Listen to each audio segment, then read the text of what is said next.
Well, we all know who George Wickham is from Pride and Prejudice. He was that soldier who almost stole Elizabeth Bennet's heart, later seduced Lydia. It turns out to be a complete and total immoral lowlife.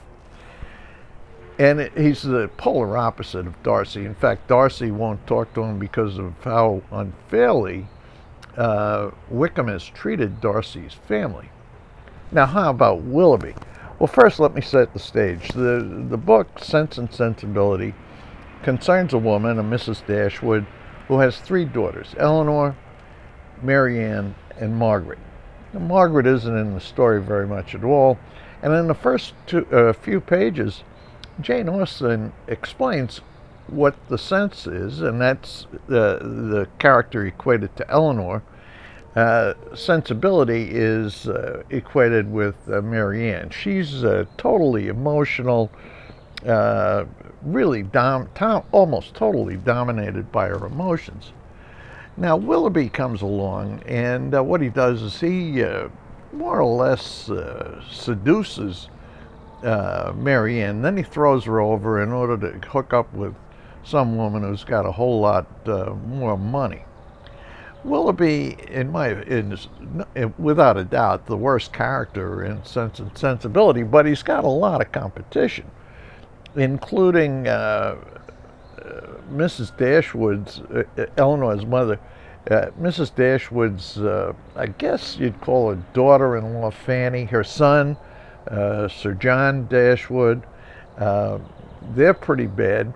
The Ferrars, especially Mrs. Ferrar, is kind of awful, and they all, in my judgment, sort of compete with Willoughby for being,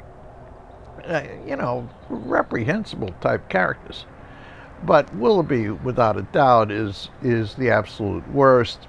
Totally oriented around money, which a lot of the characters in Jane Austen's books are.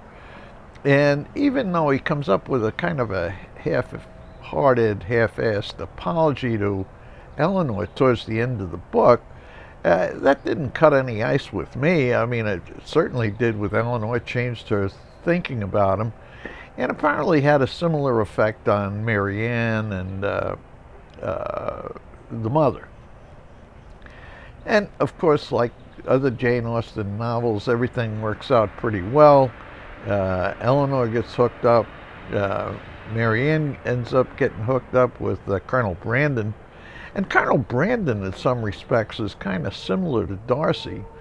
A thoroughly honorable guy, and it turns out he has a true love for Marianne. She ends up hooking up with him.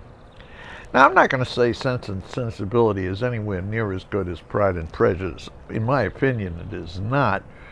The first 3 or 4 pages of it really put you off, and that's where Jane Austen explains the family history of the Dashwoods, which I found a little bit on the complex side, but once you get into the book, turns out you didn't really have to get it straight right at the beginning because it comes clear as you go through.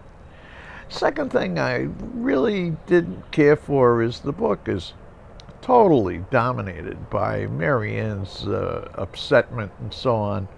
Well, kind of, after a while, it kind of wore me out. But it's Jane Austen. She's witty. She's apparently very perceptive about family life in the country in the early 19th century, the late 18th century. And I read all Jane Austen's books with a great deal of pleasure. I read this one with pleasure, but as I say, I had a couple of reservations about it. So anyway, bottom line, where do I come out? Who's worse, Willoughby or Wickham? At the end of the day, I guess you got to say Wickham, because Willoughby did end up giving this sort of half-assed apology. That's my take on it. I'd be interested in knowing yours. You got to read both books, but then I think you'll end up concluding the same way I did. That's my review for this week, Jane Austen, Sense and Sensibility, and I think Wickham is the worst. See you next week.